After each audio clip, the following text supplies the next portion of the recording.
Live. Everywhere. On netrootsradio.com.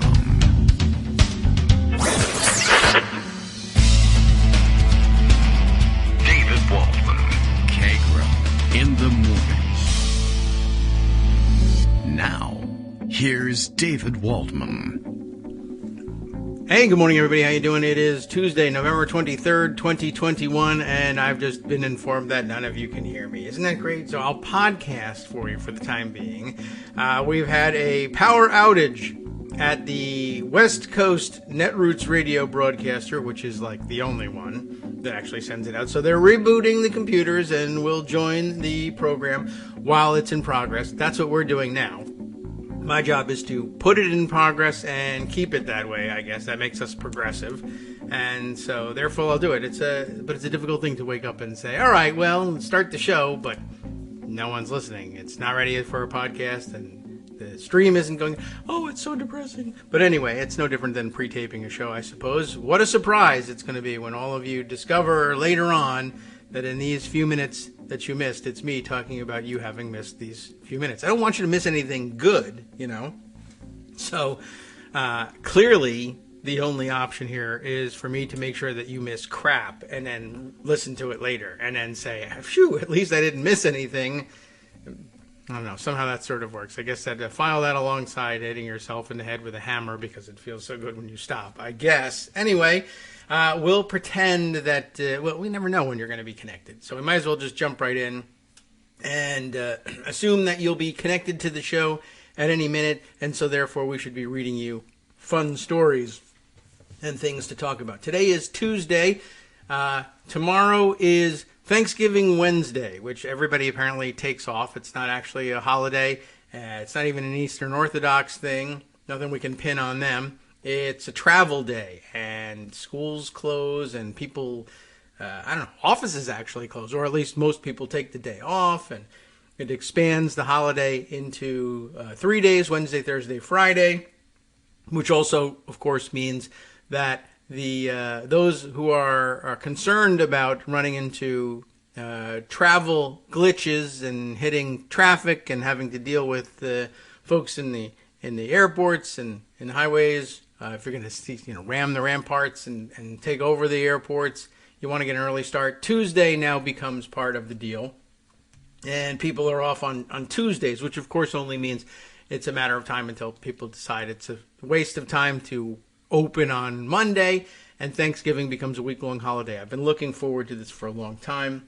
I hope it comes soon. Maybe the pandemic will bring it on, but I'm still waiting. All right, speaking of bringing things on, the Netroots Radio mouse or the hamster is running in the wheel again, and a mouse too, because it's a diverse company, and that's what it takes to run the generators that keep us on the air. So we're back. You're joining us in progress. No progress has been made so far, except to tell you it is the day that you think it is, unless, of course, this is the future and you're listening to this on podcast, like next year's Thanksgiving or something like that. Okay, let's see. Yesterday I missed out on Bill's morning tweet, and I might have missed out on it today, too, because of the outage. Oh, no, there it is. It just came through. The Kagro in the Morning radio show is live now. And probably when he typed it, it wasn't.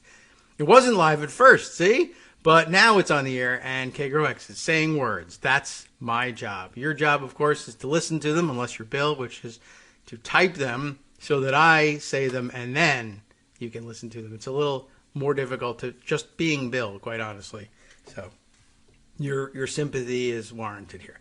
All right, so what have we got on tap for you today? Because it's a Tuesday, Joan McCarter will come by and make her pre-Thanksgiving visit, and I think you're supposed to hang stockings or something like that will happen. I don't know. She brings toys. Put your shoes outside if you're Dutch. Not for any particular reason, just honestly, the Dutch just have terrible foot odor, and I think we're all aware of that. There's a tradition behind it. I know what it is. It's supposed to be funny that we're talking about them having smelly feet. Don't email me about, no, there's a real basis for this tradition. I understand. It's okay. So what to talk about today, since it's no longer Infrastructure Week, It wasn't really Infrastructure Week last week, but they were at least signing the bill. So you could, it was the last chance you had to pretend it was Infrastructure Week. I mean, unless you're Donald Trump and you win another term, then you pretend the next 4 years are Infrastructure Week. But we're on to Build Back Better, but we're even done with that in the House. It's still, of course, pending in the Senate. So there'll be plenty, I suppose, to talk about, except I'm sure that, what there is to say is, gee whiz, I don't know if Kyrsten Sinema and Joe Manchin are going to come along. Although I did see rumors yesterday that there are House members, Democratic House members, who feel certain that they have been assured, or they believe the assurances that they've been given, that eventually Sinema and Manchin will come along for the ride. That's probably pretty likely. We'll see what they do to distort the nature of the bill before they go along and do that. But it might be getting to that point in the calendar where they feel like they've made their point and they don't really want to send this thing amended back to the House and have it ping-pong back and forth once or twice more, or even deal with a conference report and having to vote on it again. So we'll see where they come down calendar-wise and whether that changes their minds about how to cast these votes. So let's see. Other things going on in Congress. There was a story the other day that I didn't get a chance to cover, and I think the day I meant to say something about it, I didn't, and Justice did, and he saved our bacon for Netroots Radio again. It was happened the other day, and I guess I didn't put anything aside on it, but it was just a small incident, but it was, I don't know, worthy of some mention just because it was so frustrating and annoying. And since then, I've seen a piece taking that up as the starting point for an opinion piece in the Washington Post. But it had to do with Louisiana Senator John Kennedy, not the old John Kennedy from Massachusetts. He's been gone a while, but John Neely Kennedy apparently is his middle name. And he's a jerk. People like him a lot less than the other one. But it turns out that wasn't always true, which is the interesting basis of this story in the Washington Post. But the bad story about him first was, last week when he was at a confirmation hearing for the nominee, Joe Biden's nominee for, I believe, comptroller of the currency. Is that right? Yeah, I think so.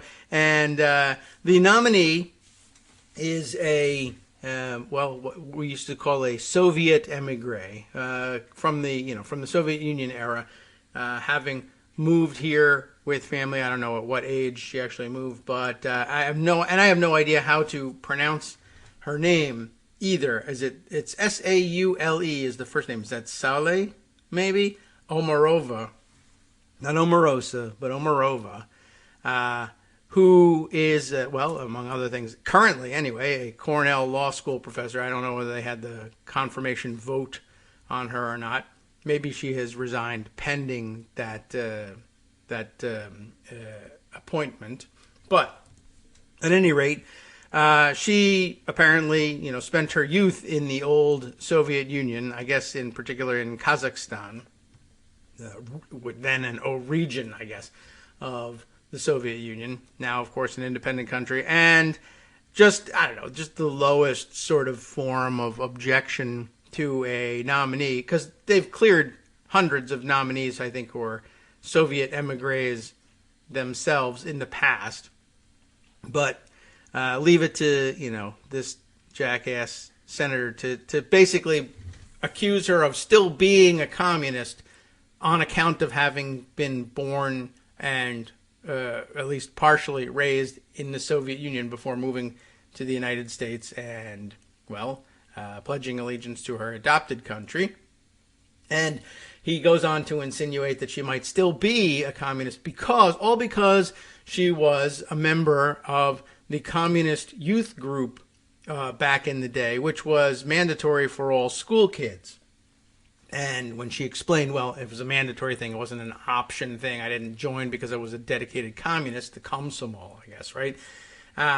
And it's also something that you age out of. He asked, well, are you still a member? Well, you age out of it once you leave, like, grade school or whatever, or at least public schooling before you enter university.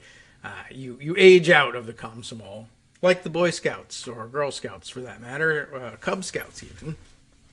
And he said, well, how do we know you really left the organization? Do you have a resignation letter? Which is like asking if somebody has a resignation letter from the Cub Scouts. I was a Cub Scout when I was a kid. Well, are you still a Cub Scout? Did you resign from the Cub Scouts? Are you using the fact that you never resigned to try to crawl into their tents? Are you some kind of a weirdo pedophile? Is that what's going on here? That's basically the level of which, in which he was attacking this woman. So anyway, everybody found it obnoxious and fairly disgusting, and a huge throwback to like McCarthyism, which would be in keeping with the rest of their program, of course, on the Republican side. Anyway, I wanted to bring that up, and maybe I can dig up an article or two from that particular day, but it led me to this interesting piece. I didn't know this, and why don't we use what might be a slow news week to hone in on some things that we didn't know, learn a couple extra things this week. This is an opinion piece in the Washington Post by Robert Mann. Robert Mann, credited here in italics as a mass communications professor at Louisiana State University and former press secretary for Democratic Senators Russell Long, that's going back a ways, and John Breaux of Louisiana, who's also going back a ways, but Long's even further back. And Mann is also the author of Backrooms and Bayous, My Life in Louisiana Politics. So this is going to be good and informative and something you wished you knew earlier because he's a book author. And I don't think he saved the juiciest parts for his book or anything. This probably wasn't in his book. This post dates his book, most likely. But the point is, he's an insider in Louisiana politics and came to know this about John Kennedy. It's the title of it is Our Foghorn Leghorn Republican Senator Little Resembles His Former Democratic Self. Huh. But in Louisiana, we know the type. Yeah, well, you got to look out for Louisiana Democrats. Sometimes they don't stay Democrats. That happens a lot with them. And they're not necessarily the most committed progressives when they are Democrats. Sometimes, yes, but sometimes no. And sometimes this guy, too, apparently. I had no idea, and apparently it's something I should have had a memory of because he actually ran for Senate as a Democrat earlier, and I guess I didn't notice because he didn't win.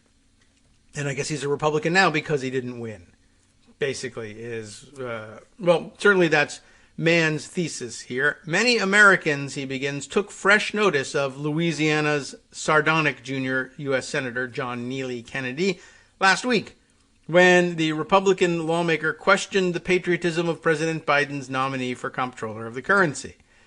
And, he puts on a heavy accent, too. So, and it is a foghorn leghorn sounding accent. I don't know whether to call you professor or comrade. I mean, you know what? Yes, you do. Yes, you do, you big southern fried dummy. Of course you know what to call her. It's right on the card. But I'm gonna call you comrade anyway. So basically that's it. I don't know whether to call you professor or comrade, Kennedy told Saule, I hope, Omarova, a Cornell Law School professor, during her confirmation hearing before the Senate Banking Committee, on which Kennedy barely serves, when Kennedy asked if she had a resignation letter from the communist youth group the Soviet-controlled Kazakhstan government forced her to join as a child.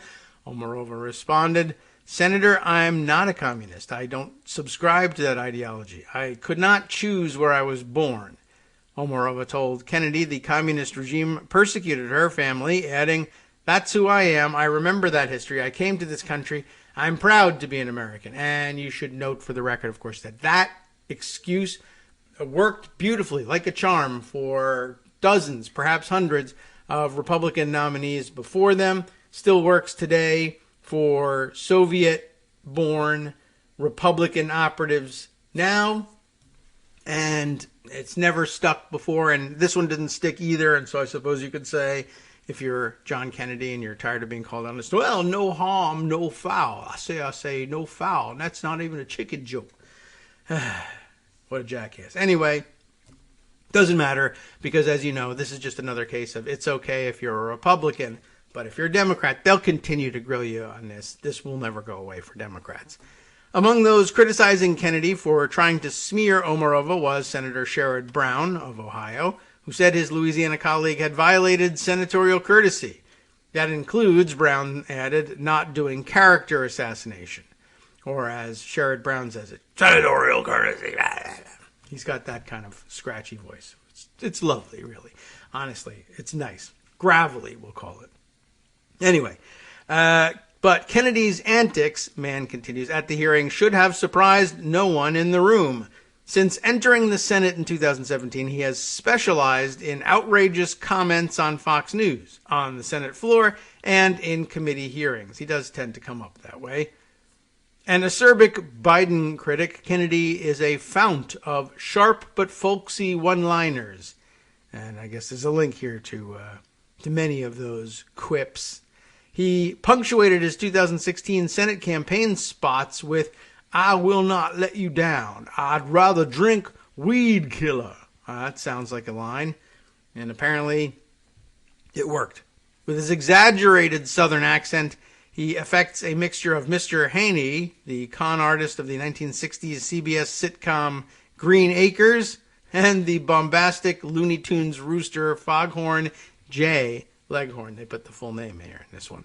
The 70-year-old Kennedy is so committed to this persona. How committed is he? He's so committed to this persona that a columnist for the New Orleans Times-Picayune challenged readers in 2019 to guess the author of a series of eccentric statements, Foghorn Leghorn or Kennedy. It was a difficult quiz. I believe I've got time to click on that. I got to see that one. Here it is. Yeah, who said it? Senator John Kennedy or Foghorn Leghorn? Let's take some of this quiz. This is pretty good.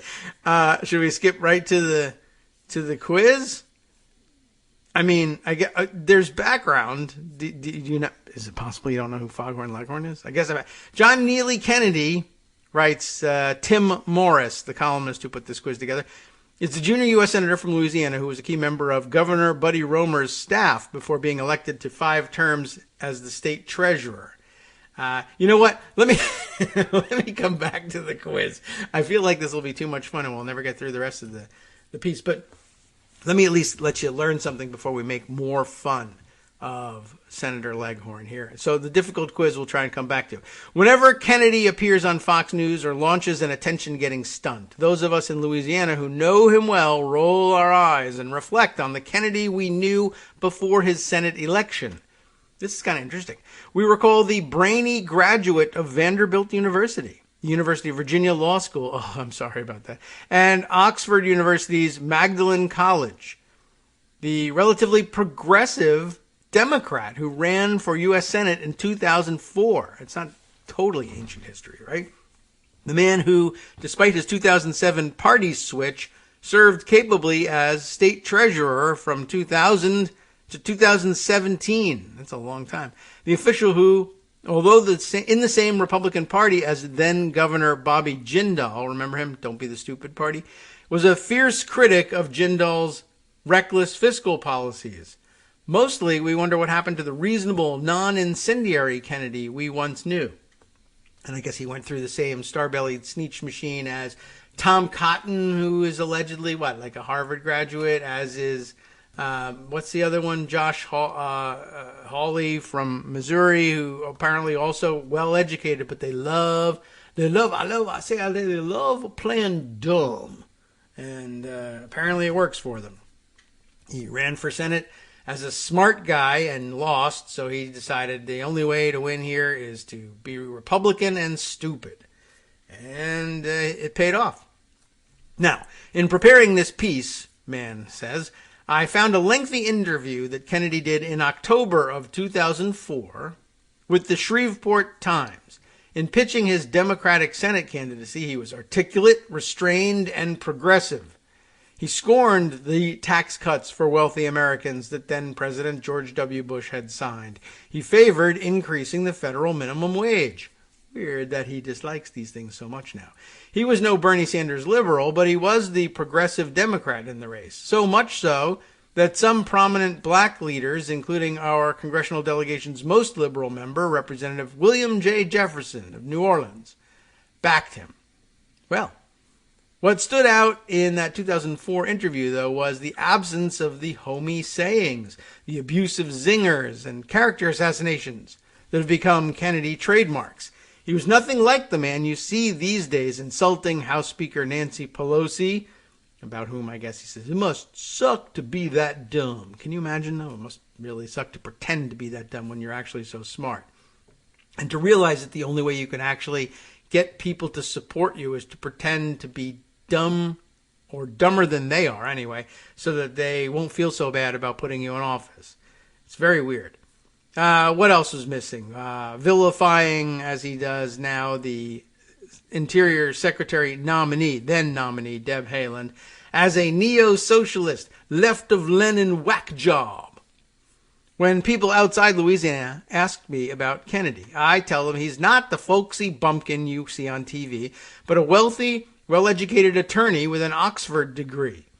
Just like Pat Buttram, who portrayed Mr. Haney in Green Acres. I don't think my memory of Green Acres is clear enough for this, but Kennedy is acting. He's oh, yes, that's right. He's acting. Right, not the sense in which we usually use it, but he's just acting. Acting! Brilliant! Thank you! Thank you! Thank you! Yes, right, thank you. Anyway, he's a shape-shifting, attention-hungry politician who found a role, wily country boy, that brings him some fame.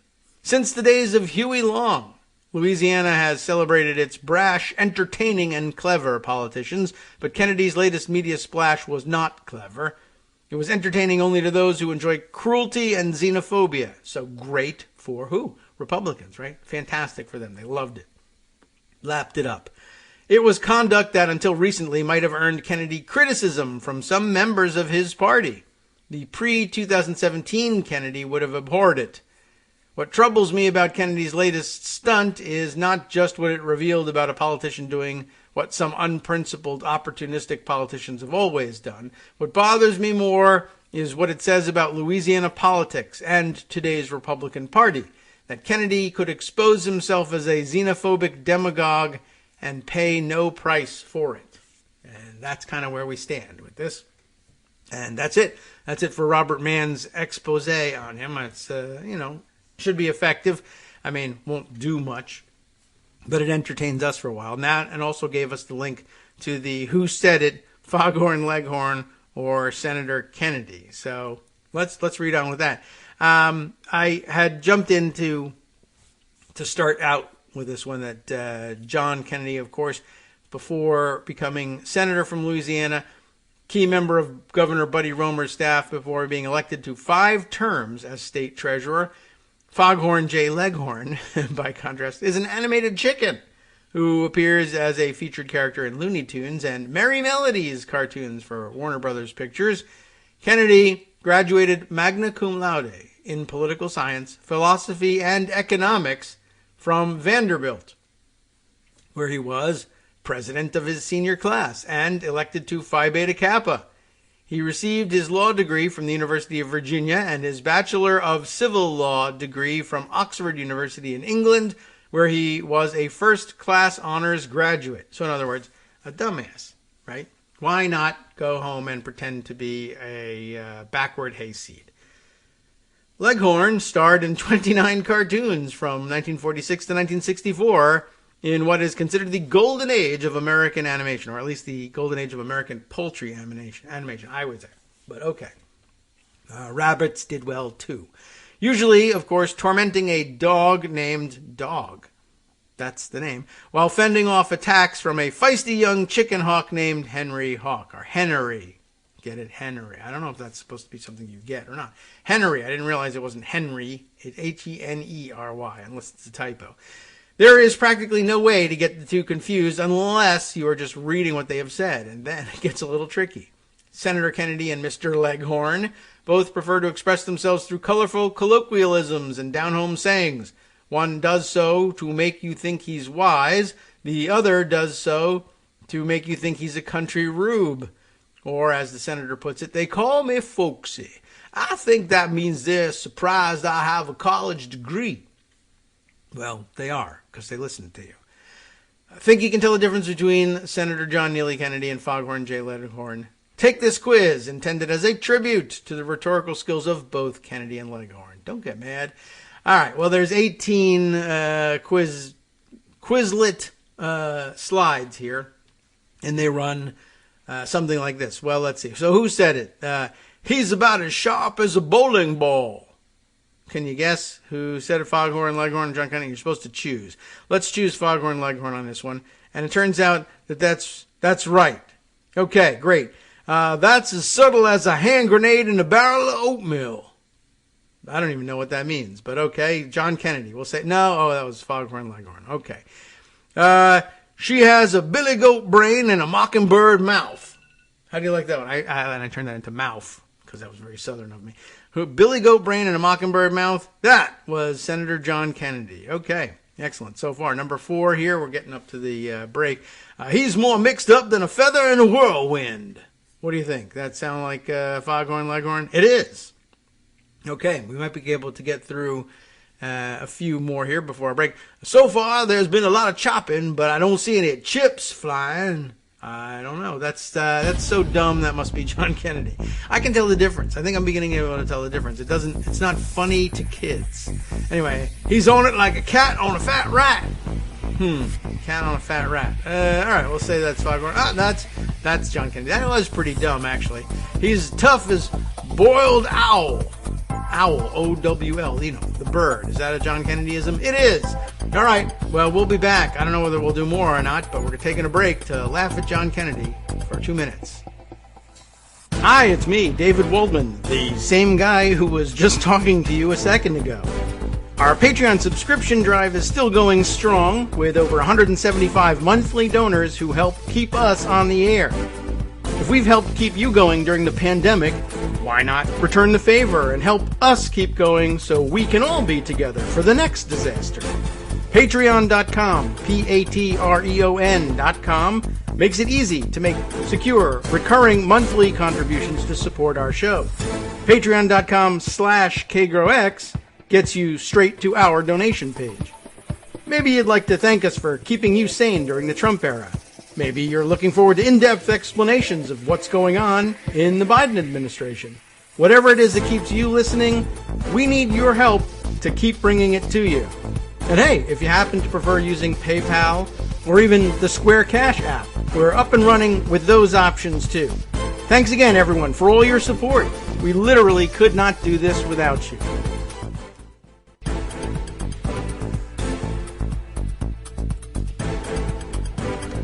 All right, welcome back. Let's see, where am I in all this? Yes, first of all, I'm broadcasting the Kagro in the Morning Show. It's on Netroots Radio, and this is it, coming back. I'm confused about what's going on, and trying to catch up. I got a note from Scott, which tells me, well, first of all, this doesn't need to go on the air, but guess what? It's going on the air. Foghorn Leghorn, first of all, based on a fictional Senator Claghorn, is that right? Senator Beauregard Claghorn, a fictional character. And then he said, see description for quotes. And then he sent me a link that I didn't get to open yet. And then he said, wrong link, and sent me another link.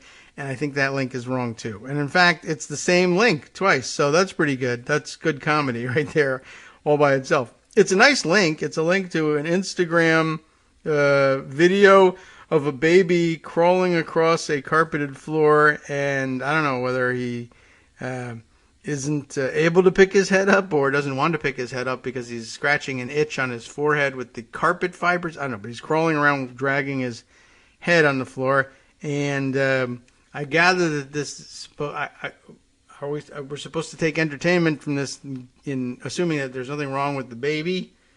I don't know. Now I'm distracted. Like, maybe you should take your baby to the doctor or something. But presumably the parent knows. I presume this despite there being no evidence that this is the case, or that I don't know, we've run into this 1,000 times with people can sometimes be awful as parents or anything else. But I hope the baby's just playing. Anyway, that wasn't the link he was giving me, unless this third link is also it. No, third link is the correct one from Wikipedia. It's here. There's some pictures. Let me open it up, but open it up on a bigger screen than the phone so that I can share it with you. Because it's on there now. There's nothing you can do about it. Senator Claghorn, Beauregard Claghorn, a popular fictional radio character on the Allen's Alley segment of the Fred Allen Show, which we all remember because of how old we are, or aren't. Beginning in 1945, some of you may have heard it, who knows. Succeeding the vaguely similar but not nearly as popular Senator Bloat from the earliest Allen's Alley routines. They obviously figured out in early days there, Senator Bloat, he's just not funny. Senator Claghorn, that's the way to go. Probably because maybe Senator Bloat was an Oxford scholar and he was smart and went to Vanderbilt and nobody liked him. Senator Claghorn, portrayed by Allen's announcer Kenny Delmar, was a blustery Southern politician whose home was usually the first at which Allen would knock. Claghorn would typically answer the door with, "Somebody, I say, somebody knocked." The Claghorn's name, Senator Claghorn, that is. Okay, that's how he would answer this. "Somebody, I say, somebody knocked." Claghorn's name, Senator Claghorn, that is. "I'm from the South." So that's pretty funny. I like that they just say, "I'm from the South." It probably started as, "I don't know." I say, "I don't know which state has this accent. Maybe none." This could be completely made up. But I'm from the South. So, just throwing that in there. Okay, pretty good. Let's see. Claghorn had an unshakable obsession with the South. Now I do too. And would proudly voice his disdain for the North in humorous ways. This, by the way, was normalizing insurrection in the day. But, we all took it as just folksy humor back then. But that leads directly to January 6th. I'm telling you. I mean, someone could write a thesis on this. It really could. Anyway, for instance, the senator refused to ever wear a Union suit, get it, or drive through the Lincoln Tunnel when he visited New York City. And he claimed to drink only out of Dixie cups. We should revive this. This would work now. Anyway, at one point, when asked specifically what state he represented, he noted that it was in the Gulf of Mexico, south of Alabama. The senator even rebuked Allen for saying the word no in his presence, saying N-O is North abbreviated. So you can't say it. So some of the senator's other anti-Northisms included, "When I'm in New York, I'll never go to Yankee Stadium. I won't even go see the Giants unless a southpaw's pitching." You get the idea here. That's pretty good. Any other good ones? When I got the chicken pox, they were Southern fried. How do you like that? That's a pretty good one. And let's see. "Son, bend down and kiss my Jefferson Davis button." Okay. I don't even know exactly what he meant by that, but you get the idea. And that could work now. We've made zero progress, ladies and gentlemen. Anyway, you get the idea of the original Senator Claghorn. Now back to the new Senator Claghorn, which is really Senator Leghorn. And anyway, the last one, I forget which one we left off with, but we have a brand new one here. And this one seems dumb. I'm going to go with if it seems like dumb and overly complicated, that it's John Kennedy, and if it's simple and to the point, I'm going to go with Foghorn Leghorn. I think that'll be my basic, unless I actually remember something. This one is, "They're making more noise than a couple of skeletons throwing a fit on a tin roof." And that sounds like, I guess if you were to say to me, what would you get out of a guy who was actually, smart and Phi Beta Kappa and magna cum laude graduate of Vanderbilt, goes on to get a UVA law degree and then a master's degree at Oxford. and he's trying to be Foghorn Leghorn, what would he say? I don't know, but it would have 25 words in it. And so I'm going to guess it's Senator Kennedy on this one. But I'm wrong. Okay, I guess they were overdoing it for Foghorn Leghorn on that one. All right. Well, that's pretty interesting. By the way, there's another simile for you. He's as timid as a canary at a cat show. Canary, it could be Foghorn Leghorn. Yep, it is. Okay. Double checking. Wow.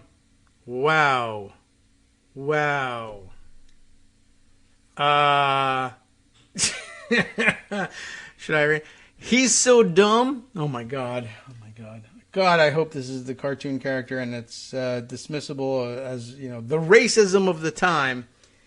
But maybe I don't want that. Maybe I just want it to be. It's John Kennedy. And he's so dumb he thinks a Mexican border pays rent.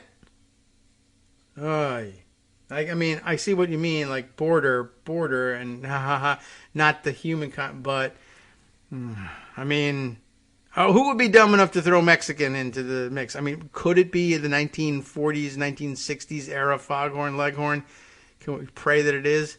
It is. Oh, thank God. I mean, I'm almost worried about that one. Okay. He's a hard dog to keep on the porch. He's not a porch dog. He's a running dog. He likes to do things his way. That's not even funny, so that's probably John Kennedy. Yep. Okay, it is. I mean, all right. You're pretty much like a rock, only dumber. That, I hope, is Foghorn Leghorn. But it's not. It's John Kennedy. It is hard to tell. I wouldn't hire these people to run a food truck. That's got to be John Kennedy, because I assume there were no discussion of food trucks in the Looney Tunes cartoons. They had them, but anyway. I'm not just talking to hear my head roar. My head roar. All right, well, let's say Foghorn Leghorn on that one. Yeah. All right. There's a few more. It's getting annoying, though, now. It's 15 out of 18, in case you're waiting for this segment to end. We're busier than a centipede at a toe counting contest. That's pretty funny. And I want to say Foghorn Leghorn there, and I'm right, but I mean, I'm just thinking about the possibility that people who love to listen to someone speak like that, not you, you're listening to it ironically, you're fine, but people who like to hear someone speak like that so that they can vote for him would have a toe counting contest. Like, all right, whatever. I mean, it's a funny line, but I just have to tell you, from a analytical standpoint, I really doubt that there were any toe counting contests going on. Anyway, 16 out of 18 here. This is going to cause more confusion than a mouse in a burlesque show. And I don't know what to make of that one. More confusion? All right, well, I don't know. Burlesque show. What do we want to say? Foghorn Leghorn? Yes. Okay. Fine. We got people running around like free-range chickens. That's got to be John Kennedy, because all chickens were free-range in Foghorn Leghorn's mind. And he's about as popular as cholera is number 18. That's a pretty close call. Let's go with Foghorn on that one. Nope. Okay, so I mean, it was an insult, so it could easily have been Kennedy. And it was. I got 13 out of 18 correct. We'll see how you did. When you start emailing me, please stop this segment, but I did get 14 out of 18 or something like that. All right, pretty wild. I didn't really expect that we were going to spend that much time on that one, but what can you do? It was fun, and I'm glad we did it. All right, let's see. Other things to catch up on. Oh, I'm sure there are some fully developed articles about this one, but I had put away when I saw the news yesterday the announcement of Sean Parnell that he is dropping out of the Senate contest in Pennsylvania, which is, I don't know. I mean, I guess it's fairly good news. It's still early days, and they have plenty of time to try to find someone as crazy or crazier than Sean Parnell to pick up the MAGA vote. But I did happen to notice that, that'll leave a hole in the lineups for a lot of Trump and Trumpy politicians, otherwise Trumpy politicians, who had endorsed Parnell along the way. And of course, he, interestingly, if I recall correctly, well, let me read you what I put aside, was Amanda Turco saying, well, Trump's pick for the U.S. Senate in Pennsylvania, Sean Parnell, is ending his campaign. Came after domestic violence claims from his wife. That didn't do it, by the way. But what did do it was losing custody of his children in the court battle. And I don't know for sure whether it was the kids he cared about or just the loss in court. That was, something he couldn't save face from with Trump, who always wins except when he loses in court. So he issued a statement. Amanda Turkle turned it around. I have it. I can read it. We'll find some articles on it probably later on. Sean Parnell released the following statement about suspending his U.S. Senate campaign. I strongly disagree with the ruling today. I guess he was in a divorce proceeding. But and I'm devastated by this decision. I plan on asking the court to reconsider this decision. In the order, two of the leading factors that weighed heavily in the judge's decision revolved around me being a leading U.S. Senate candidate. There is nothing more important to me than my children, and while I plan to ask the court to reconsider, I can't continue with the Senate campaign. My focus right now is 100% on my children, and I want them to know I do not have any other priorities, and I will never stop fighting for them. Thank you. If I felt like, Sean Parnell was a trustworthy family man kind of guy, I would credit him with doing the right thing. But it's hard for me to believe that, given that he's embroiled in a bitter divorce and custody battle over his children because he beats up his wife, allegedly. And so, it's hard for me to say, oh, no, there's a man who has his head screwed on right. It seems to me that it's more about, I don't know, it's easier to ascribe it, I guess I should say. There's no evidence of this. But it would be easier for me to ascribe it to his competitiveness and saying, well, I can't lose this court battle. But, I guess if that was really it, that he would just stay in and say, I can't also lose face by admitting I can't do both. So I'm not sure. I don't know. But as long as he's out, that's good news. And I hope that he stays out forever. I'm afraid that might not be the case. But that he's out is fine with me. Now they have to go and find somebody else to endorse. I think I saw Dave Weigel yesterday tweeting around a collection of screenshots, I guess, put out by the Parnell campaign because they seem to be identical thematically. And he was saying Trump's endorsement is getting all the headlines, but a lot of prominent MAGA Republicans had endorsed Parnell. And herein included are the Josh Hawley endorsement, the Charlie Kirk endorsement, and the Dan Crenshaw endorsement. Charlie Kirk, of course, not elected to do a goddamn thing, but he gets top billing along with these other guys, Hawley and Crenshaw. So, okay. Just thought I'd keep you up to date on that one. And, maybe we don't, unless anybody's got a really good article that details exactly what kind of a court proceeding he was involved in and has, I looked up for salacious details of his situation, his domestic situation. Then we might share those. But okay. Anyway, the point is he's not going to continue with this Senate campaign, which is a good thing. He was one of the Trumpiest candidates in the race, but there's a bunch of other ones too. And I don't know. I don't know how that race is going to turn out, but I'm glad that the Trumpiest of the bunch is out. And I think it comes just days after Donald Trump, was busy making up lies about his record as an endorser and a grantor of endorsements. I never lose. Anybody I endorse always wins. And that's obviously miles from the truth, and everybody knows it, but he was repeating it again anyway. All right. Let's see. Other short bits that I had put away for the other day and didn't get to. Let's see. The tweet from James Surowiecki. Surowiecki? How does he pronounce it? I don't know. This was a interesting parallel. Just wanted to do this as a throwaway line as he offered it, but got lots of likes and retweets for it. 5 out of the 6 states with the lowest rates of gun death in the U.S., okay?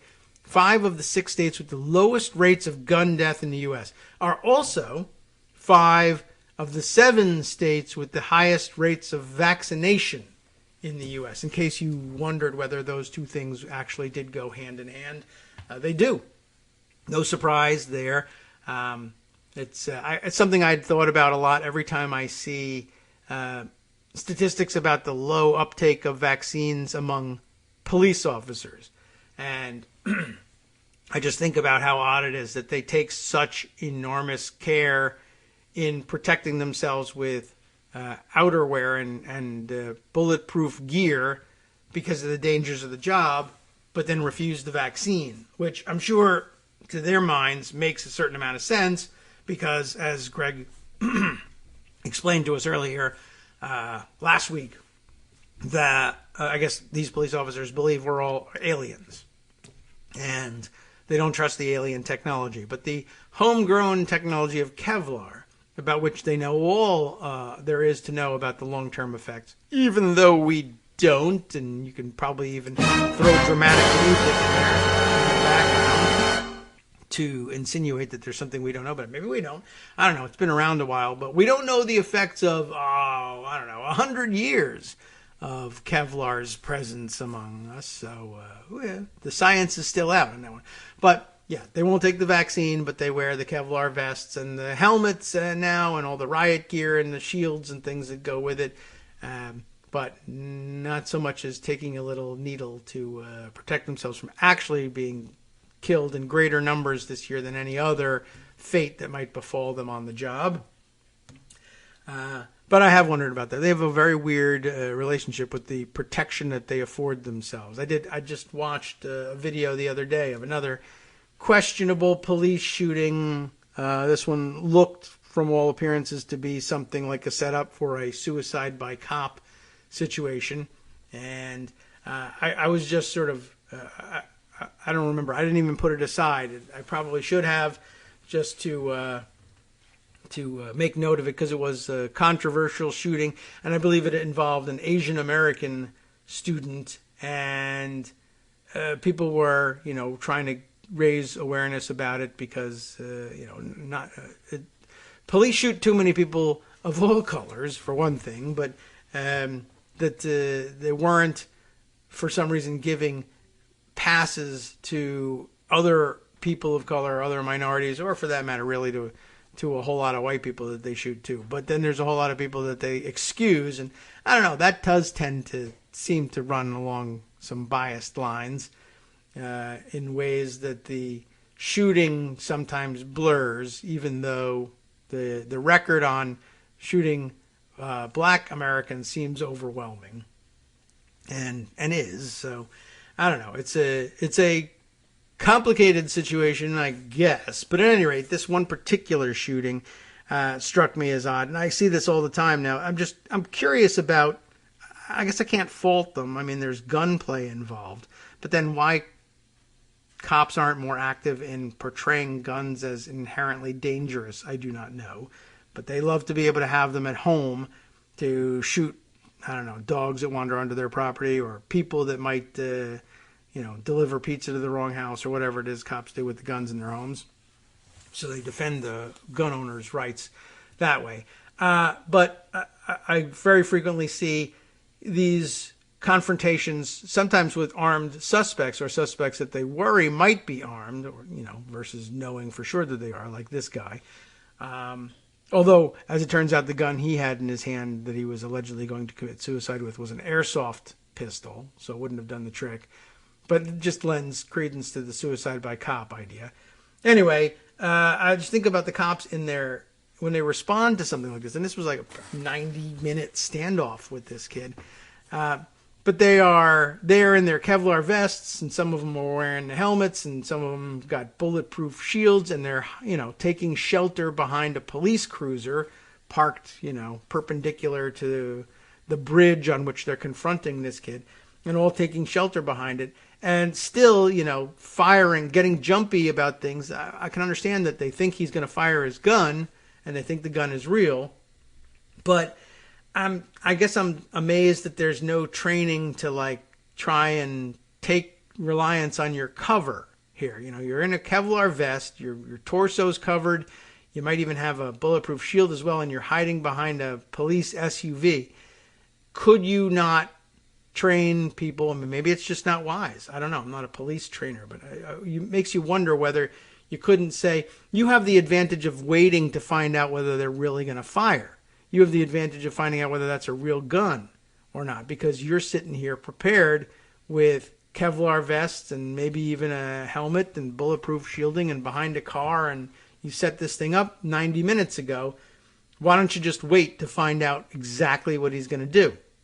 It is dangerous. He could be a marksman and be able to shoot you, over the collar of your vest and under your helmet and over the roof of the SUV. But, I mean, I don't know. Isn't that one of those things where you say, risk, job, you knew, you decided, right?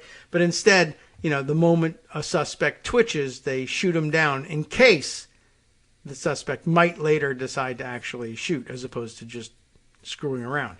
Anyway, let's see if I can look for that thing too.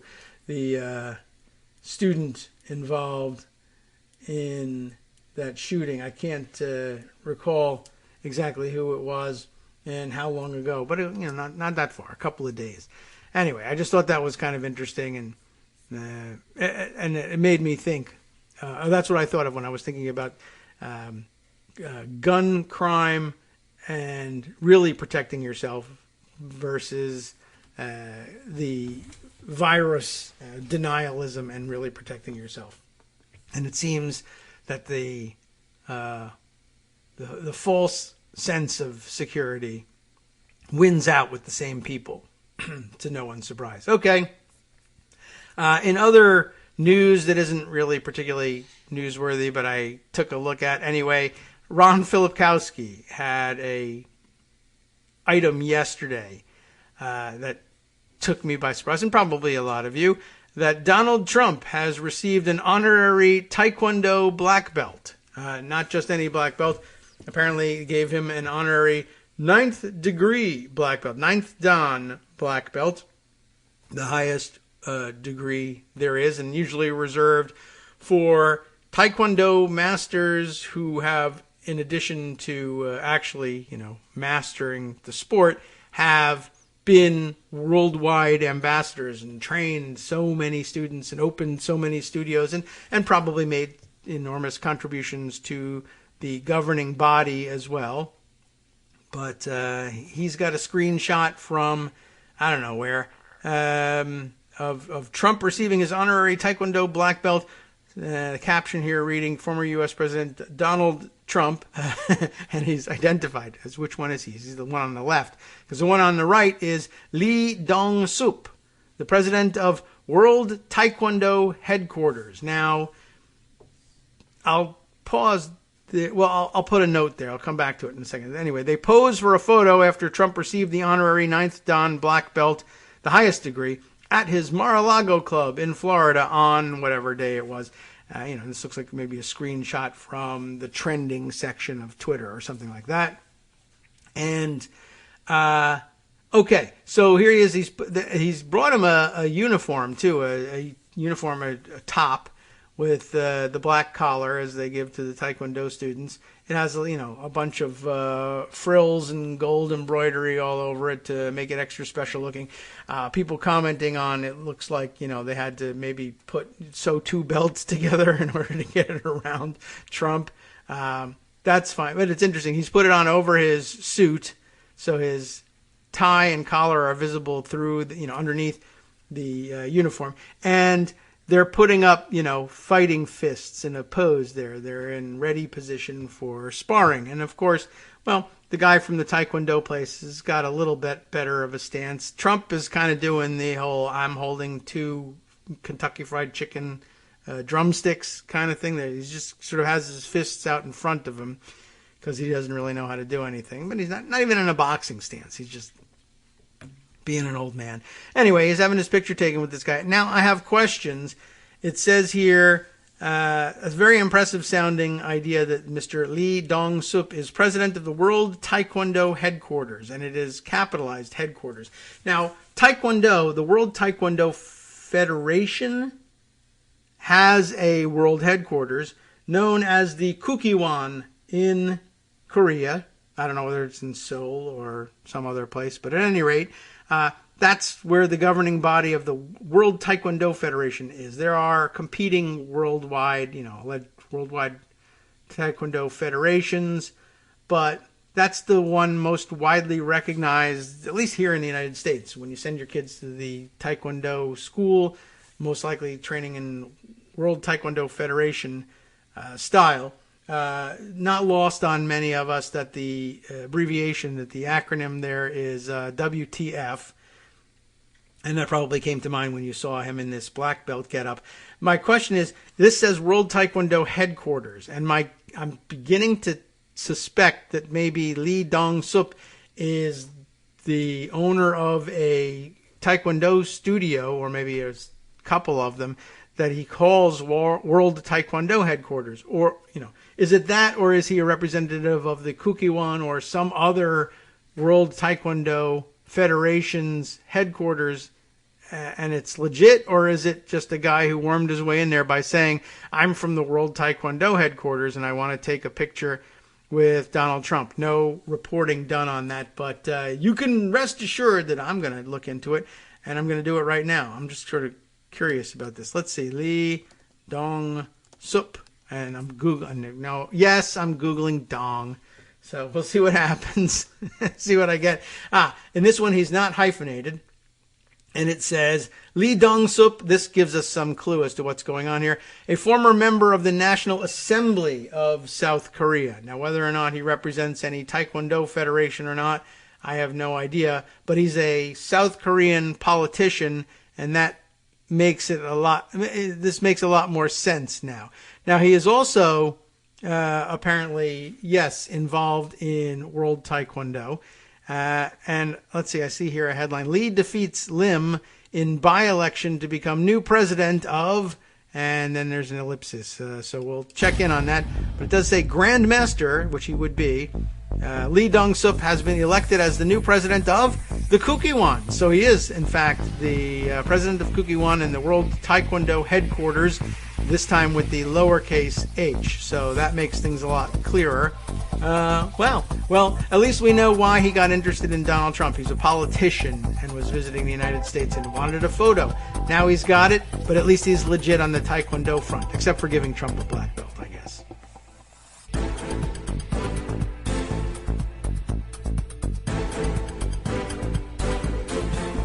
All right, welcome back now to the Kagro in the Morning Show here on Netroots Radio. Didn't have the microphone button undone, but just as well. Anyway, those of you still waiting on the edge of your seat for the Taekwondo news, and there may be many of you, yeah, okay. So he's legitimately the head of the Kukiwon, which is not an insignificant thing by any means, but I guess it's his political connections that compelled him to come to the United States and visit with Donald Trump. But here you go. Grandmaster Lee Dong-sup has been elected as the new president of the Kukiwon, the World Taekwondo Headquarters, as according to InsideTheGames.biz, and I think they mean the Olympic Games here, because Taekwondo is, of course, an Olympic sport and looking to expand, by the way. But this dated February 2nd, 2021, so earlier this year. Let's see. Jeff Berkeley is the author here, and he tells us that the South Korean claimed an emphatic victory over Lim Chun-kil. Wow. The former vice president of the Kukiwon, to secure the top job at a by-election. Lee clinched 55 of the 75 votes to comfortably see off Lim, who polled 19 following an online voting system which was held due to the coronavirus pandemic. The result sees the 64-year-old replace Choi Young-ryul, who had been president since March of 2020. That seems like a short term, but they said by-election, so maybe something happened here. Lee, who heads South Korea's National Assembly Taekwondo Federation, which sounds like it's a Taekwondo, informal Taekwondo conference. Maybe it's not that informal. Caucus or something, members of the National Federation who practice Taekwondo, which could be simply, get together and practice thing, or it could be that he's Grandmaster. They could be working at higher levels, and there's, spiritual aspect Taekwondo as there are with a lot of Asian martial arts. Okay. Anyway, let's see. So he heads the National Assembly Taekwondo Federation and now the Worldwide Federation. He claimed he was focused on working with World Taekwondo and the International Olympic Committee to help Pumse become an Olympic sport. That's the forms in Taekwondo. You don't fight anybody. You, essentially, if you boil it right down to it, you pretend to fight an invisible enemy, but in a certain pattern. And, the precision with which you execute it, I guess, is how they would score you. All right. Well, very interesting. No word on why he would want to have anything to do with Donald Trump, but he's a politician. And I don't know, what his reputation is in South Korea, but it's now been destroyed. Anyway, as for what he's going to do with the Kukiwon, which, in case you're wondering, is spelled Kukkiwon in English. It's our best approximation of it. I will solidify Kukiwon pursuing harmony, consideration, and respect through its reform and normalization. And also I will establish an ad hoc committee of Save Dojang, for those dojangs in difficult situations due to COVID-19 pandemic, said Lee in a report by the World Taekwondo United News. Lee, a 9th Dan holder himself, started his new role on January 29th and is set to remain in office until October 11th of next year. Kukiwon, based in the South Korean capital of Seoul, now we have our answer, is the official Taekwondo governing organization set up by the country's government. So that's how official the Kukiwon is. So, like I said, it's no small thing. Interesting. I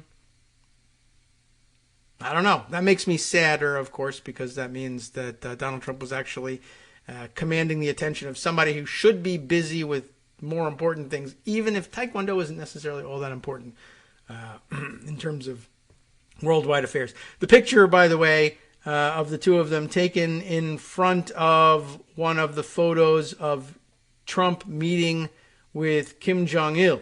So I don't know how they feel about that. They might think that that's a great thing because blah, blah, blah, working towards reunification. And, I don't know. That's political territory I couldn't tell you about in the minds of Koreans.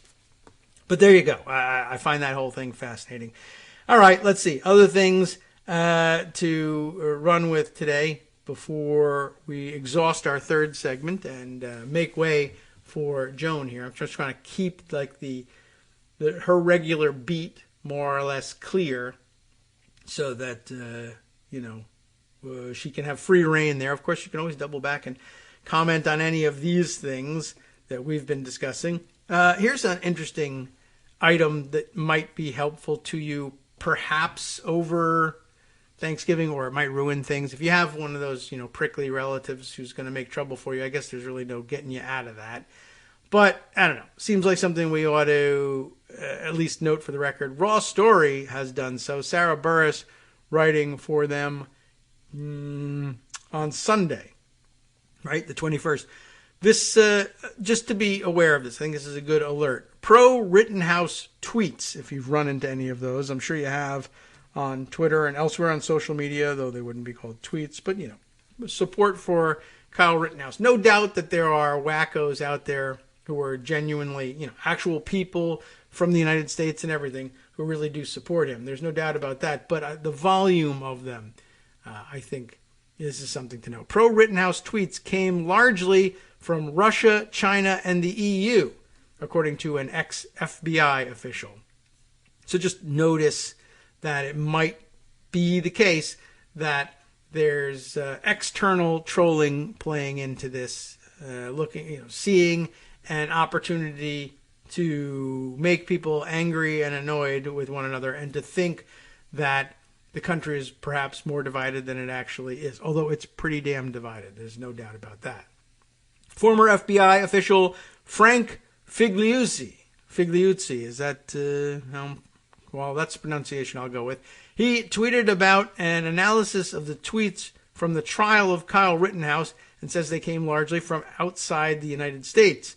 Figliuzzi said that the researchers took a sample of 32,315 pro-Rittenhouse hashtag tweets from November 19th and 20th.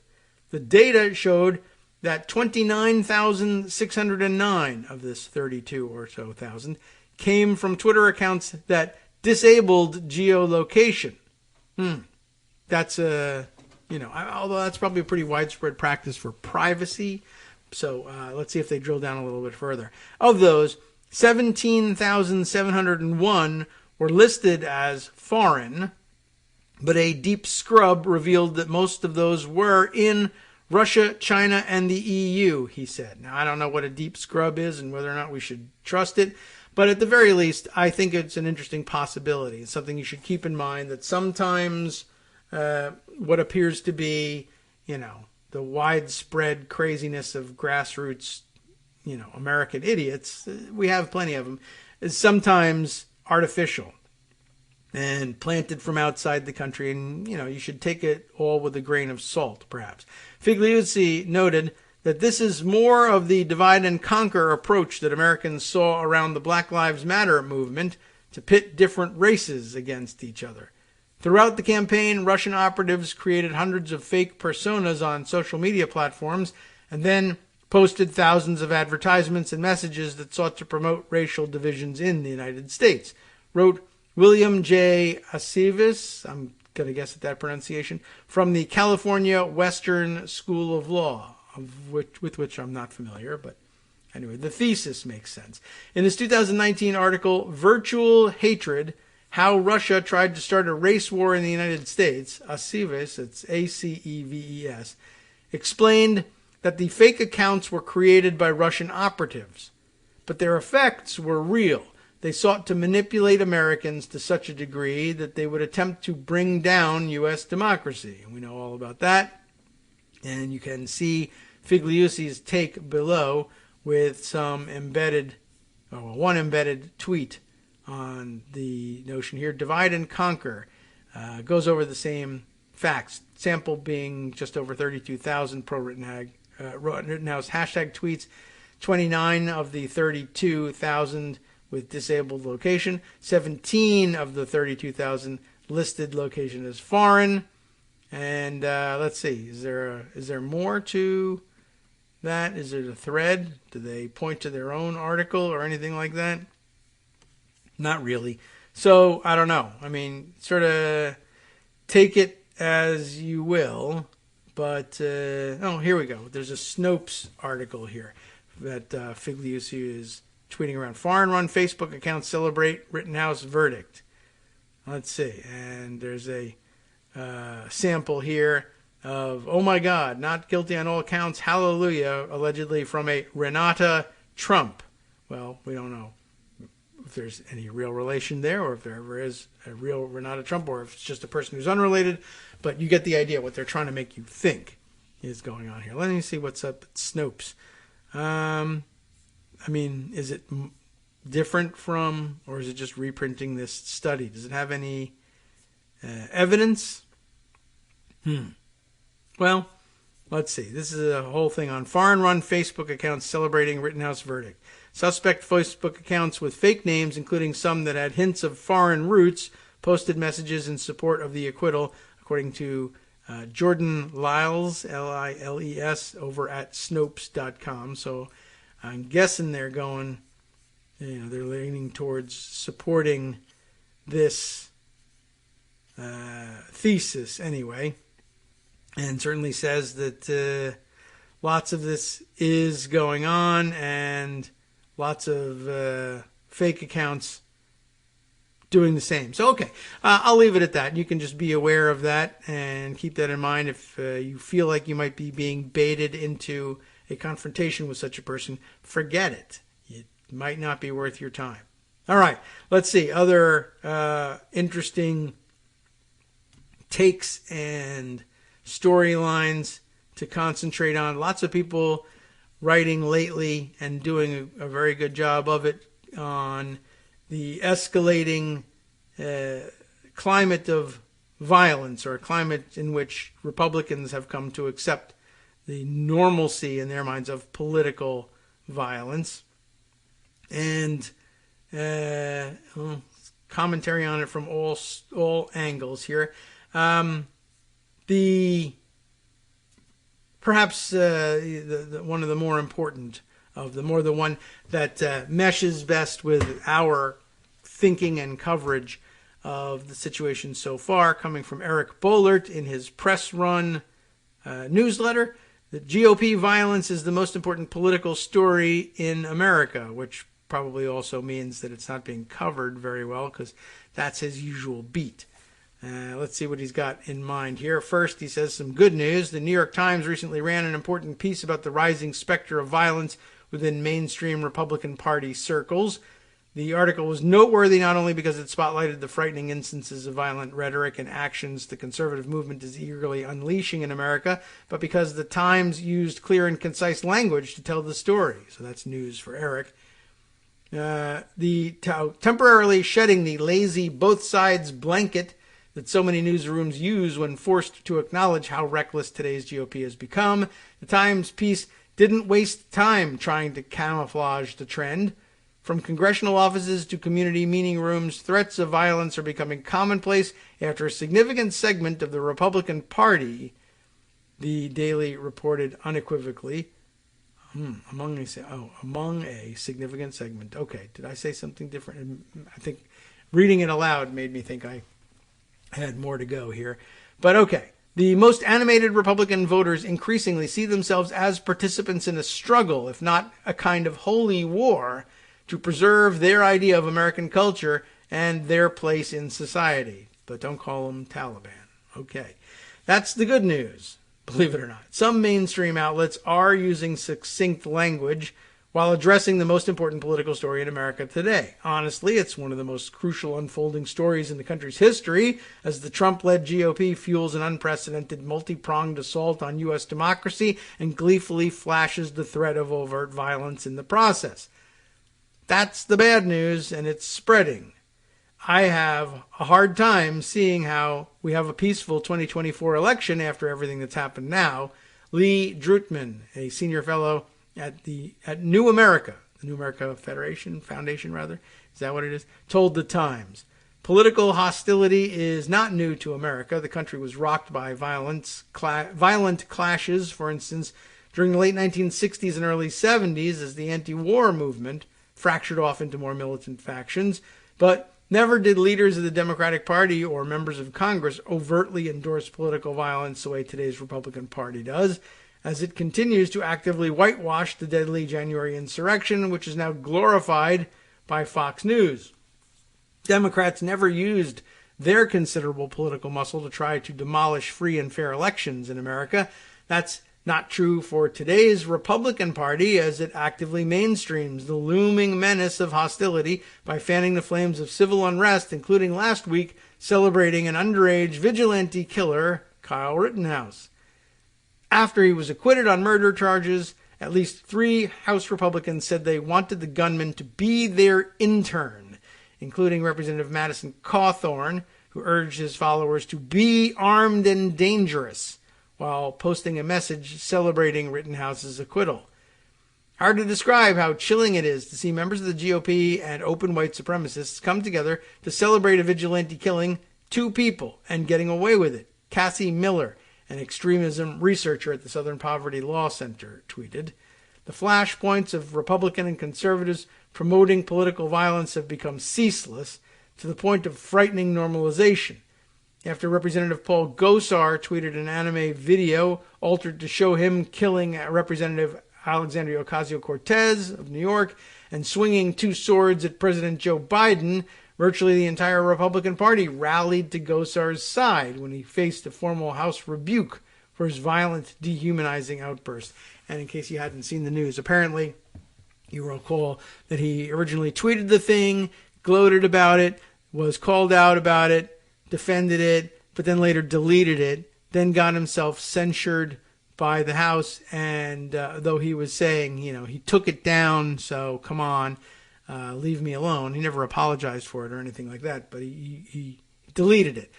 Apparently, once they had done the worst they were going to do to him, censured him, he put it back up again, and then later deleted it a second time. But, does that sound like somebody who's being contrite about things, right? Is he really sorry that this happened?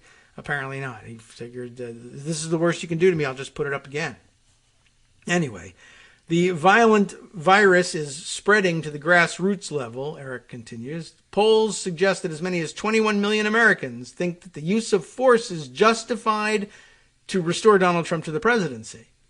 In Kansas, anti-vaxxers showed up to municipal meetings wearing yellow stars. Oh boy, again, and I have a great essay about that, but maybe we'll save that for later in the week, suggesting they had equal footing with Jewish victims of the Holocaust. White nationalist members of the Proud Boys are showing up at local school board meetings to lend a menacing air to the proceedings. By the way, my pick for where to push back on the education front, whether it's CRT or anything else, since they're conflating everything with CRT, up to and including pandemic response, I say we'll blur the lines too and just remind everybody once again of the Republican penchant for overreach. Look, I understand that you were upset about something or other, about what was being taught in the classroom, but normal people don't want the Proud Boys at school board meetings. Normal people don't want to have to worry about being bear sprayed at the PTA bake sale. As Oliver Willis put it, we should be about bringing out to the PTA meetings proud parents, not proud boys. And I think that's a great angle of attack, because I don't know anybody normal who thinks that that's something that should happen. If you're in support of having Proud Boys standing menacingly in the back of PTA or school board meetings, you're not a normal person, and we don't want you. Got it? Let's just be clear about that and stick to it. Don't worry about backpedal. Don't worry about, offending somebody about this stuff. No normal person wants paramilitaries at the school board meetings. Get out. And if you're for it, you're too dumb to talk to. Out with you. We don't like it. It's not normal. Go gather your wits about you. Talk to a psychiatrist. Something. There's something wrong with you if you want to do that. And it's okay to say so. All right, where were we with this? At a conservative rally in western Idaho last month, we can ask Joan about it. No, she wasn't there, I'm sure. A young man asked local leaders when he could start killing Democrats. Oh, was that in Idaho? I didn't even realize that. When do we get to use the guns? He said, as the audience applauded. You'll recall, of course, they've been using the guns the whole time. And we just had a trial about that, as a matter of fact. And I guess the answer is you can use them anytime you want, because that kid was not found guilty. Anyway, so when Representative Debbie Dingell of Michigan voted in favor of the recent infrastructure bill to help rebuild roads across the country, she was inundated with death threats. One man told her, "I pray to God that if you've got any children, they die in your face," which is a hell of a thing to say, but also kind of incoherent. The Welcome Times piece last week on GOP violence stood in contrast to a wave of vague, worthless reporting that we've seen this year about how, quote, Americans are angry without pinpointing the obvious source of the unbridled, incoherent wrath. Americans are angry about everything. Is that bad? Asked a recent Christian Science Monitor headline. The piece equated right-wing anti-mask parents storming local school board meetings and issuing death threats with social justice activists taking to the streets to protest police brutality. These two things aren't remotely similar. CNN's Chris Cillizza recently bemoaned how we're all just so damn angry, but could only find examples of far-right bullies lashing out in public. At least there's that. Sanctioned Republican political violence will be the most unnerving story the D.C. press faces in coming years. So, well done there, and I'm glad to have been able to share that one with you. And probably shorter, more compact, and more informative than actually reading you the New York Times piece and then commenting about how good it is. All right, let's see. Something about pandemic that perhaps I could save for our next discussion with Greg tomorrow. Other important issues in Trump fundraising world. Maybe we can squeeze a couple of these in before our break. Public Integrity doing a report here, Center for Public Integrity, or publicintegrity.org, with this report from Saturday, is that right? Published on the 20th. Pro-Trump nonprofit gives millions to groups boosting his agenda. This must be the way he's structuring his fundraising grift in his downtime in between elections here. Dollars flowed to groups registering voters and pushing restrictive election laws. Carrie Levine reports here, again, for the Center for Public Integrity. A nonprofit closely tied to former President Donald Trump and his administration gave millions of dollars in 2020 to an array of conservative groups, a new tax filing from the nonprofit, now called America First Works, shows. The largest grant to an outside group, nearly $4.8 million, went to Donors Trust, a donor-advised fund often used by conservative megadonors as a conduit for contributions to other nonprofits. The filing notes the money is, quote, FBO, or for the benefit of, honest ELE, like ELE, honest ELE, like elections, but cuts off the rest of the description, rendering the ultimate recipient unclear. Wink, wink. You see, it's not us, it's the computer. And all you have to do is say, why are you giving this money, or to whom are you giving this money? I declare that I declare I'm giving this money to my good friends at the United States Association for... ran out of space. Nothing I could do about it. And it goes through electronically and nobody objects. The information in the disclosure suggests the money could have been for the Honest Elections Project, a conservative group embedded in an opaque network of conservative nonprofits that receives money via Donors Trust. Honest Elections Project advocated against the expansion of access to mail-in ballots, that is, of course, in multiple states last year. I guess at this point, I should say it helps to have a background in the way conservatives use nonprofits and networks, interlocking networks of nonprofits, and exploit the 501c4, usually, designation that permits some political activity by a nonprofit so long as it's, I mean, the regulations as written is supposed to prohibit political activity across the board, just like with a 501c3. But 501c4s, they had a administrative ruling at some point that said, well, just so long as the majority of the, or the substantial majority of the activity paid for by the 501c4 is non-political, everything should be okay. And then they sort of interpret, well, what does that mean? Well, okay, it means that they can do 49% political activity and 51% quote-unquote non-political, and even that is pretty close to the line. And Republicans have been using this for quite some time, back to, the mastery of it by Newt Gingrich when he was in his heyday. Ashley Hayek, the president of America First Works, provided a copy of the tax filing in response to a request from the Center for Public Integrity, but did not respond to requests for comment. Representatives of the Honest Elections Project did not respond to requests for comment. Heritage Action for America, the Heritage Foundation, whose leader earlier this year privately bragged of helping to craft restrictive state voting laws, got nearly $1 million. The group did not respond to a request for comment. The new tax record shines light on how a dark money group with Trump's imprimatur quietly steered millions of dollars from secret donors, not him, of course, to help build up conservative groups in the lead up to the 2020 election, said Anna Massaglia, an investigative researcher at the Nonpartisan Center for Responsive Politics, which tracks money in politics. America First Works was previously called America First Policies and changed its name earlier this year, according to a corporate filing in Virginia. The money it gave to Donors Trust and Heritage Action were two of more than $18 million in grants to 17 separate groups the nonprofit reported giving to in 2020, including more than $3.7 million to groups doing voter registration work in the swing states of Florida, North Carolina, and Pennsylvania.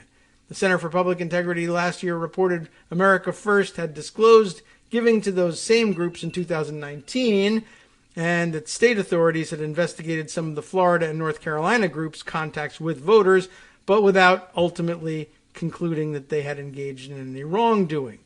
By law, nonprofits such as America First Works can't have partisan politics as their primary purpose, but voter registration, depending on where you do it, of course, and issue advocacy doesn't count, so nonprofits don't have to disclose grants until months after the fact anyway, which makes it difficult for the public to know the donors behind a policy push.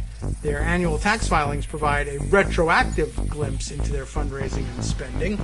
Access to the ballot, though, was at the center of an increasingly bitter partisan fighting leading up to the 2020 presidential election.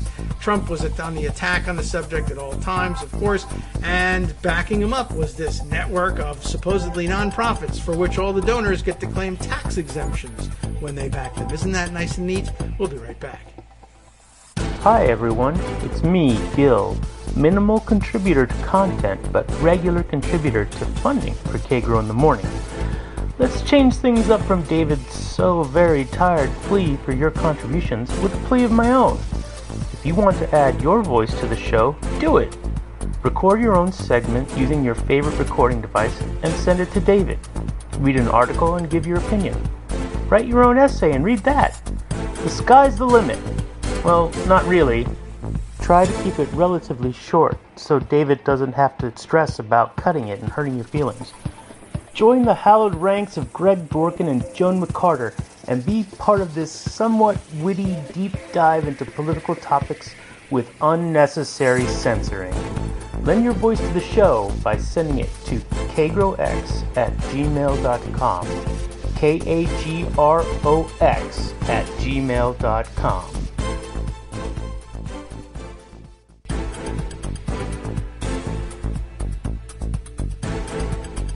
Welcome back now to the Kagro in the Morning Show here on Netroots Radio. And there's much more to that story. And I mean, there's such a huge background to the Republican abuse of dark money and nonprofit monies. And really, there's probably about, there's probably a couple hundred nonprofit organizations still with nonprofit certification and still treated as nonprofits by the IRS that are engaged in, essentially they were built for the purpose of testing the line to see how far the IRS would let them go. And then, of course, they basically defunded the police from the right side. They defunded the tax police anyway and made it virtually impossible for the IRS to actually track whether people were in compliance with even this much looser rule that allowed them to do to spend just under half of their money on political activities if they were 501c4s.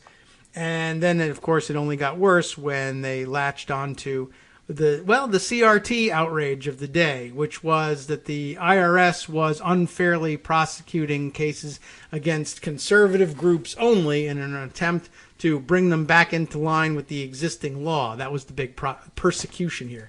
All these people are breaking the law, and the IRS is seeing that. And can't you see that that's got an inherent bias to it?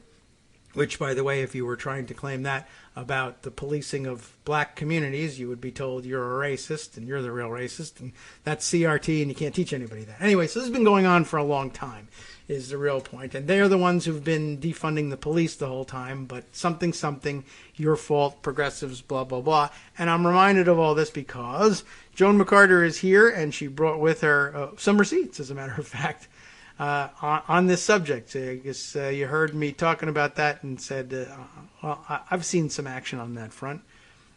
What's the story that you had about it? Back on January 15th, because it was pretty clear by the people who were standing on the stage with Trump ahead of the rally that this was organized. Yes, okay, right. And so Wyden wrote to Charles Rettig, the IRS commissioner, that's the title, okay. right? Yes. Yes, okay. Oops. A Trump appointee, if I remember correctly, to say, we've got to look at this. He wrote a 3-page letter to Rettig and said, this was clearly an orchestrated, organized event, and you need to look into that. Mm-hmm. So that was January 15th. Okay. As of this week, he still hasn't had a response to that from Rettig. Yeah, all right. Yeah, they'll be slow walking that forever. Yeah, the piece you shared with me is from Law and Crime. Adam Classfield is the author. Senator Ron Wyden, soon to be Finance Committee Chair, now, of course, Finance Chair, urges IRS to probe charities' role in inciting U.S. Capitol insurrection. Once again, not only organizing this thing, but doing it from behind a 501c4 designation and rendering the contributions that support its work tax deductible. So, of course, billionaires looking for tax shelters, like, if you're into it politically, why not throw $1 million behind an effort to fund an insurrection and then write to the IRS and say, I'd like my money back on that one, please. Yeah. Good. It's a hell of a thing. It's the sort of thing that actually reminds me quite a bit of that sort of endless feedback loop of, well, I'm going to underwrite insurrection against the federal government and ask the federal government to send me a check to help pay for that. It was actually it was said to be the motivation behind the original, to my mind, original use or the original introduction into political rhetoric of the defund anything. But the use of the word defunding came up in what came to be known as one of my favorite hobby horses, the Istook Amendment. Back in the late 90s, when Republicans, after the Republican Revolution under Newt Gingrich, sought to defund, and that was the word they used, defund the left. That was the rallying cry. It didn't catch on because nobody cared. But the idea was you can't be giving federal grants. You can't make federal grants to people who are just going to turn around and use the money to lobby for more grants.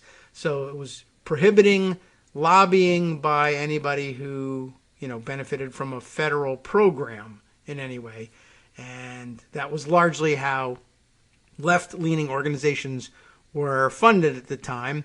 They would seek all sorts of grants through federal government programs, design anti-poverty programs, etc. And, they'd take the money and run a program, and then they'd come back, they'd be helping people directly with the cash, and then the staff would say, we'd like to see this program continue. And Istook and Republicans were pointing at that and saying that's actually illegal use of federal dollars, because you can't tell which dollars got spent on feeding people and which dollars got spent on train tickets to D.C. to say this is working, we want to do more of it, you see. So therefore, we should defund you, and you lose eligibility for your grants. And thankfully, it didn't catch on and work the way they intended it to.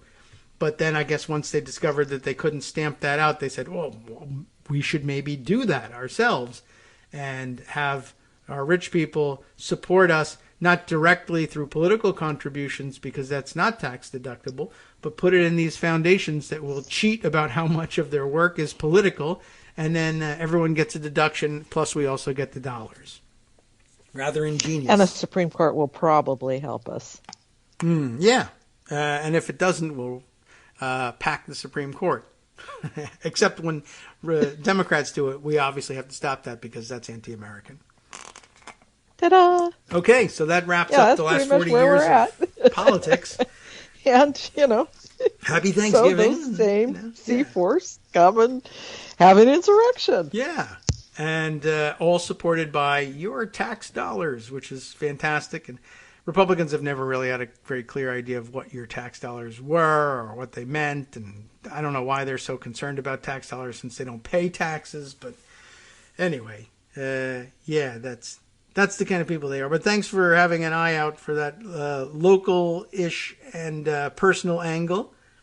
And I know, personal because yes, I used to work for Ron Wyden, and it's just stuck in my head because I remember I saw a new Twitter thread on it about the fact that we are seeing more and more and more of these organizations finding proof, uncovering the documentation that they were in on it, they were planning it, they had all of this figured out, and the IRS guy still isn't responding. Yeah.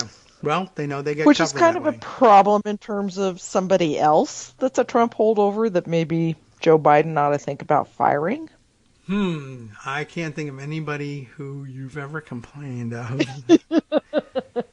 that But there's very good news on that front with Ron Bloom not going back to the Board of Governors for the Postal Service. Okay. So now we might make some progress towards getting rid of DeJoy is the idea here. That's the idea here. The only way to get rid of DeJoy is to get rid of the people on the Board of Governors who are supporting him. And the chairman of the Board of Governors, who is a Democrat, sort of, was appointed by Trump in a holdover term that ends on December 7th. Okay. I'm sorry, December 8th. Oh, no. Another day that we'll live in. I suspect that, the reason why we've not had a whole lot out of the White House about this whole situation is that they were just thinking, we wait until December 8th, his term's up. Yeah. We replace him then.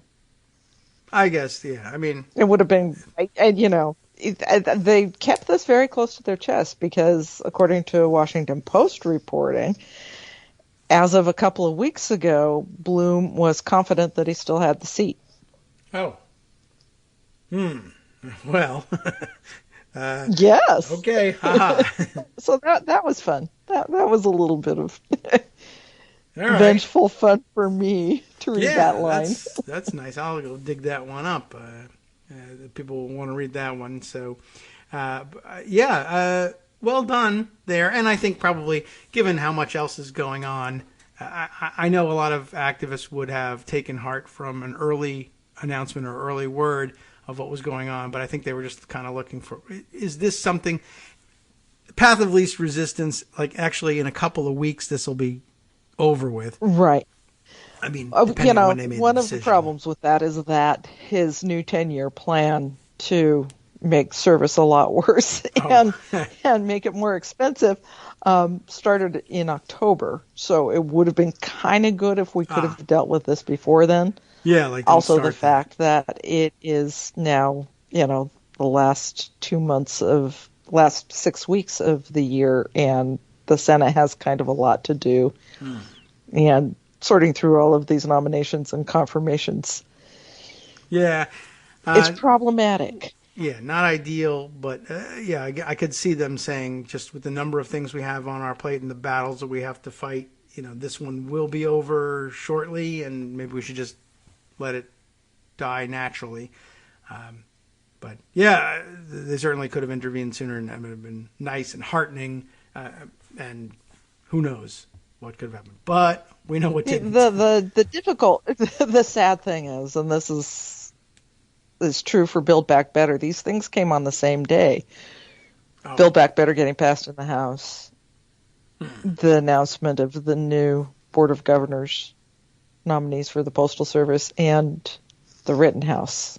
Okay, verdict. So that's a pretty all hit on the same. agenda. So we didn't really get to celebrate the extent that we should have been able to Build Back Better and Postal Service, because of course, we were preoccupied. White supremacy comes first. Well, that's supremacy for you. Yes, it's the thing it does, right? Yeah, and I can hardly fault anybody for looking away and being upset about what was going on there. Certainly versus like, okay, well, this, we've had our eye on it, but I mean, okay, it's kind of an obscure thing overall. The Postal Service Board of Governors, that's not likely to generate a street party any day. But, no. It might have been better. But Build Back Better, while also not likely to generate a street party, was at least legitimately big news. But yes, we know we have, of course, the Senate to deal with still. And do we have any idea, like, when they're thinking of doing anything with it? I really have not noticed. Schumer says before Christmas. Okay. And Manchin has backed away from that, from his demand that they don't do it immediately, inflation, yada, yada, yada, yada. So Manchin has not said again since the House passed it that he won't consider it before the end of the year. So it looks like maybe before Christmas is actually possible. All right. Yeah, so he hasn't reiterated an earlier statement that he wanted it to happen next year. Is that what he said? He has not. Okay, and he said that the first time. Now he says not said that again. That's like the best tea leaves we can find on Manchin. Yeah. Okay. Also, Jayapal actually talked with Manchin in the process of getting this passed in the House. Good. And has Pramila Jayapal, the chair of the Progressive Caucus in the House, yes, who has been amazing through this whole process. Very active. She is expressing confidence that Manchin's on board. Okay. So, I don't know. You don't want to be wrong. You don't want to pull it out of a hat, and given how much chance there is that you could be wrong. So I think it's probably an educated guess at the very least. I think it's probably an educated guess. And there's a risk to it, of course, but she's been pretty good at managing that risk and taking advantage of opportunities, to go out on a limb too and to say, the Progressive Caucus is coming halfway, trying to meet you halfway. We'll accept the passage of the infrastructure bill first. We'll say nice things about you, as it looks like you might not be opposed to passage of Build Back Better, and give you arm's length to operate, and maybe it works. Maybe they get double crossed. I don't know, but she's handling things very well, I think, and very active, and inserting herself in the right places and actually speaking to people as opposed to just issuing statements of defiance, which, while sometimes welcomed by the more strident activists, doesn't always lead to anything happening or getting done or happening our way, or breaking our way. But she's managed things very well. Really turned the caucus into a force. So that's nice. She has, and the caucus, and it's not entirely the Progressive Caucus, but it's a huge chunk of them has sent a letter as of last night to the Senate saying, you got to put a path to citizenship back into this bill. So that's something else that's brand new with Build Back Better. It had been included in the bill. They were going back and forth with the parliamentarian. And what the House ended up trying to do was pass a bill as close to what the Senate could do as possible. There will be changes because there are problems with the SALT provisions, the state and local tax deduction provisions. They are far too generous to far too many wealthy people. So Sanders has a problem with that. Various senators have a problem with that, and that's likely to be changed. So while they're making changes, these 91 House Democrats say, just whatever the parliamentarian says, we've got to have a path to citizenship in this because it is not going to pass in the Senate as long as you have the filibuster. So we've been making this promise for years and years and years. Now we've got to fulfill it. Okay. I applaud them for trying. Yes. I don't think it'll happen, but I definitely applaud the effort. Yeah. Because make a call it for is, it. There's a lot in this bill that's been lost that's bad, but that's one that they've got to do. Okay. Well, you must at least lay out the call for it and see whether they respond or not is, of course, up to them. And it may happen, may not, might happen on something completely different. I don't think anybody's betting on it happening over this bill when they're this close to possibly just passing it without upsetting the apple cart, as it were. But that still leaves you with major promises unfulfilled. And if you hope to change that before the next election, something has to give somewhere. Might as well be here, I suppose. It might as well be here. And the difficulty in that, you're having to balance all of these things because of Manchin and Sinema. Yeah. With filibuster, there's voting rights reform, too, that of course. Schumer says he still wants to do. I don't see how, but he says he still wants to do it. And there is some indication that, maybe Manchin is leaning a little more towards filibuster reform specifically for that, maybe. Oh, okay. No, but people seem to think it's a possibility. Well, that would be great. But not before they do Build Back Better. And Biden himself said in a town hall a couple of weeks ago that he can't push that until they get this done, because if he feels if he pushes it, he'll lose 2 or 3 votes. I think we talked about that before. Yes. If he pushes it on filibuster reform, on voting rights, then he loses these guys on Build Back Better. So. Okay. Yeah. All right. Well, that sounds like strategic thought, and you can't disprove it. So. You can't disprove it. Apparently, Sinema has decided she'll talk to him. Mm. He's been talking to Manchin regularly. Mm-hmm. Okay. Well, we'll see there we are. Where they want to do it. Yeah, I mean, this makes an interesting opportunity, and it's a good idea to push the path to citizenship here, and offer them the chance to say, well, you're pretty dug in on the filibuster, but we're not asking you to change filibuster rules here. We're just simply asking you to say, I think the parliamentarian has got it wrong, and there's a legitimate argument for why that might be the case, and it doesn't really change, but doesn't actually change reconciliation rules all that much either, since they're basing it on prior precedent when Republicans included some immigration policies. So it's a good one to try to sneak through and ask for a vote that's less than comfortable from Manchin and Sinema, but that doesn't push them to finally make their decision one way or the other on the filibuster. Right. But we will ask you that later, too.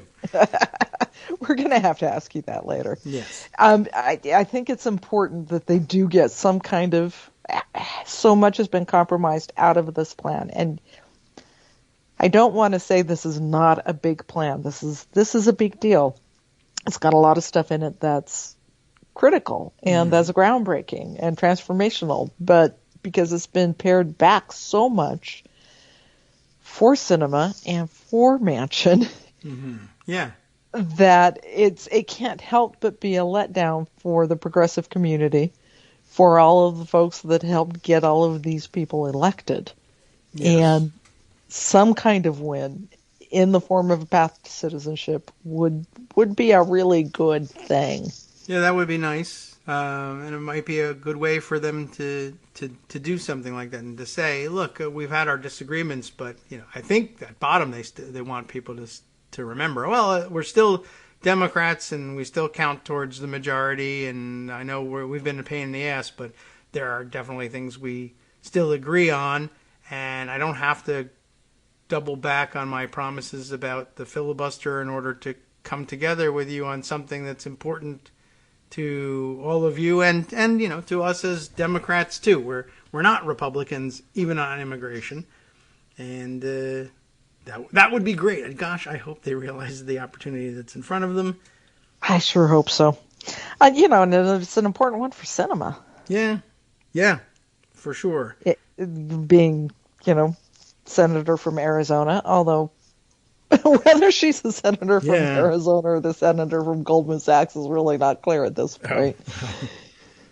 Yes, well, okay. But, it's going to be important to people in Arizona. And the politics of immigration in Arizona fraught with difficulty, to be sure. But if you're going to run as a Democrat, there's really only one way to do it there. And you can't play for peeling off Republican votes on immigration very easily in Arizona. No, you can't.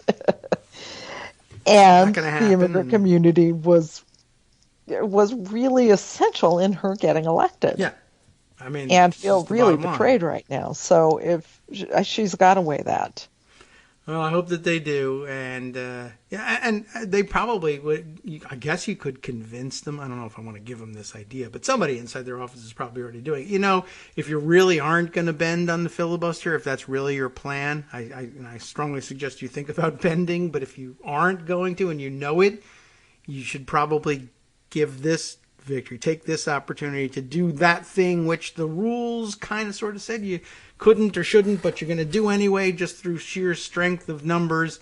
And you can always at least point back to that and say, I went out of my way get around the parliamentarian for you on this, but I just couldn't get to that on the filibuster.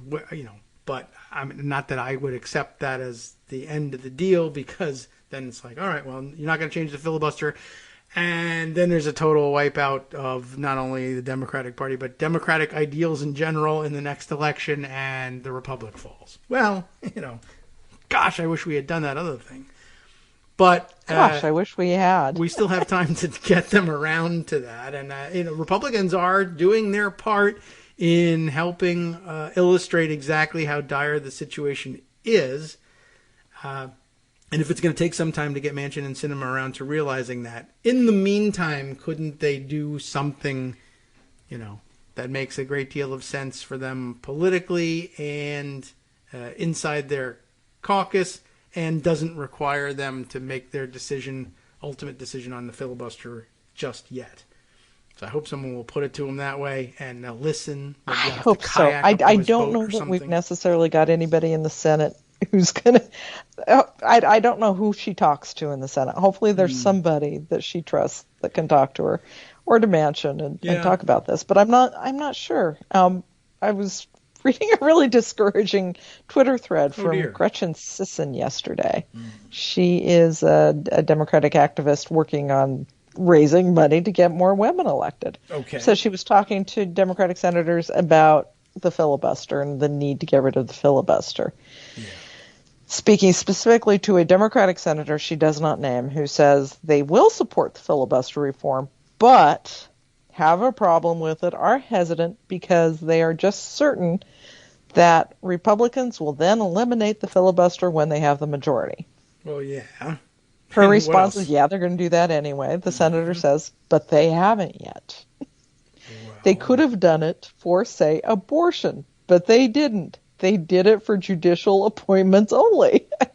Oh, is that not abortion? Yeah, judicial appointments are abortion. Yeah, that's kind of what it's all about. Wow, all right. So these connections are not being made. It is surprising.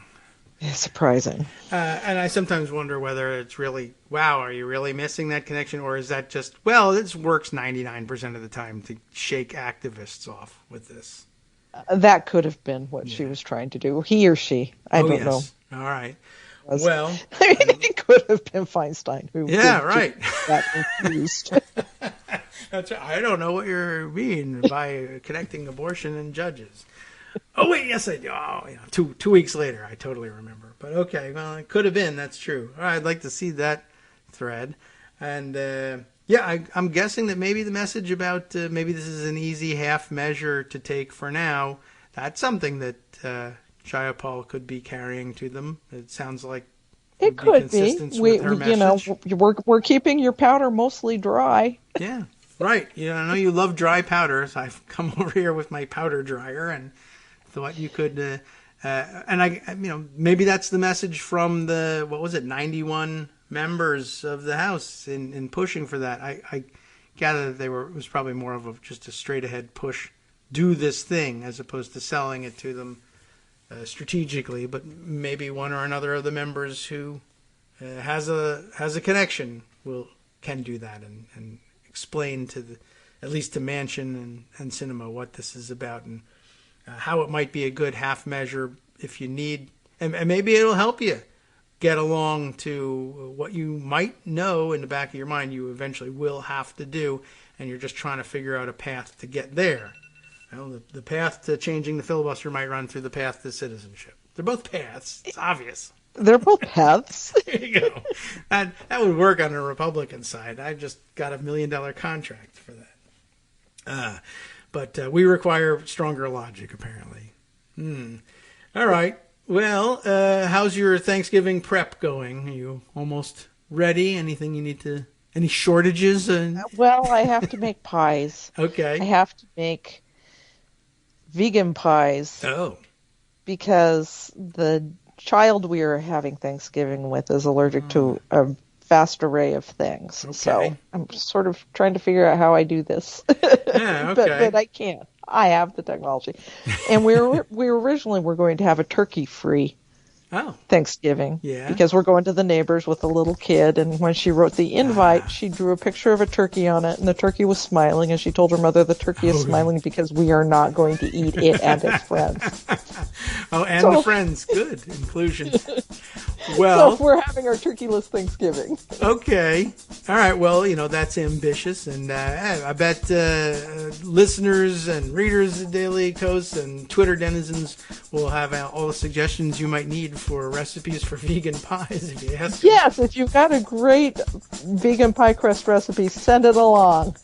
Okay. And no seeds and nuts. Oh, boy. All right. A little bit of everything. Yeah. But somebody has that and has baked for that kind of child before, and they will share it with you. And look, I hope it goes well, and I hope you enjoy the baking and, of course, the Thanksgiving itself. And we'll catch up with you next week. Happy Thanksgiving. All right. I'm going to make the best of it. And, it's time to start preparing things and cleaning up and cooking around here, too. So I appreciate you taking the time out. I know it can be a rush this week, and we'll catch up with you next week. Thanks for all of the info you brought us, and we'll share all of the articles that we can that you brought up. Check in with you next week, Joan.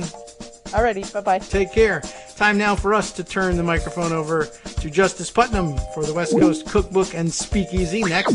And you know the drill. After this little announcement about who I am and where I'm going, I'll tell you more about our show. NetworksRadio.com. You have been listening to Kagro in the Morning with David Waldman. All right, here's what's up. Oh, yes, this is the big news. Why didn't I talk about this? Roger Stone and Alex Jones have been subpoenaed by the January 6th committee. Their subpoenas make clear that a significant number of public figures in Trump's orbit were at the very least aware that something was going to happen after that January 6th rally by Donald Trump. The question is, what?